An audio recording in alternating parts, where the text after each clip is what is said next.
আসসালামু আলাইকুম রহমতুল্লাহ বরকাতুহ।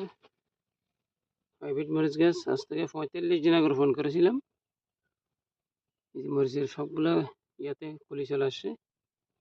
আলহামদুলিল্লাহ গাছগুলো একদম পুষ্ট মাশাল্লাহ। প্রতিটি গাছ প্রায় গাছ এই যে প্রায় গাছ পুষ্ট হয়ে গেছে আলহামদুলিল্লাহ। মরিচের ফলন আসতে শুরু করছে। হাইব্রিড মরিচ প্রতিটি গাছে একদম সুস্থ সবল এবং মাশাল্লাহ। কিছু গাছে ছোট ছোট মরিচে চলে আসছে। হাইব্রিড জাতের মরিচ কলা বাগানে এই যে কলা ধরে আছে, পাশাপাশি মরিচ একসাথে দুই গাছ। কলায় পানি দিলে মরিচে পানি হয়ে যায়। যেখানে ধরে আছে মরিচ আলহামদুলিল্লাহ। যার সাথে 5-7 দিন হবে আমি দেখি নেই, আজকে আসছে দেখলাম। প্রতিটি গাছে কলি ফুল এবং মাশাল্লাহ মুখরিত হয়ে আছে। হাইব্রিড মরিচ গুলোতে নিয়মিত পরিচর্যা করলে হবে, পরিশ্রম করা লাগবে, পরিশ্রম ছাড়া কিছু হয় না। আমি এমনি ইউটিউব থেকে রোপণ করে দিয়ে গেলাম হয়ে যাবে এরকম না। এগুলো একটু সব কিছু নিয়ম জানতে হবে। আমি এগুলো নিজেই চারা থেকে বীজ থেকে চারা করেছি, চারা থেকে এগুলো আস্তে আস্তে রোপণ করেছি। পাহাড়ের এই যে লাল মাটি এগুলো কিন্তু করতে অনেক কষ্ট। ছায়ার মধ্যে আলহামদুলিল্লাহ হয়ে যাচ্ছে।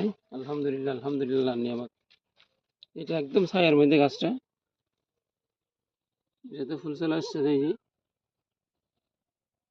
মাশাল্লাহ অনেকগুলো করা হয়েছে মাশাল্লাহ। দেখুন একটি সারি হাইব্রিড মরিচ, পাশাপাশি এই যে এগুলো পাঁচলিয়া শিম, আরবিতে পাঁচলিয়া বলে, বাংলায় লাল সাই বলে, রঙ্গুম সাই বলে, লাল সাই বলে। এক একজনে এক এক সাই নামে পরিচিত। আমাদের এখানে প্লাস সাই বলে মাশাল্লাহ। এই যে লাল সাইয়ের পাশাপাশি এই মরিচ এগুলোতে শিম চলে আসছে আলহামদুলিল্লাহ মাশাল্লাহ। আল্লাহর নিয়মত আসলে বলে শেষ করা যাবে না।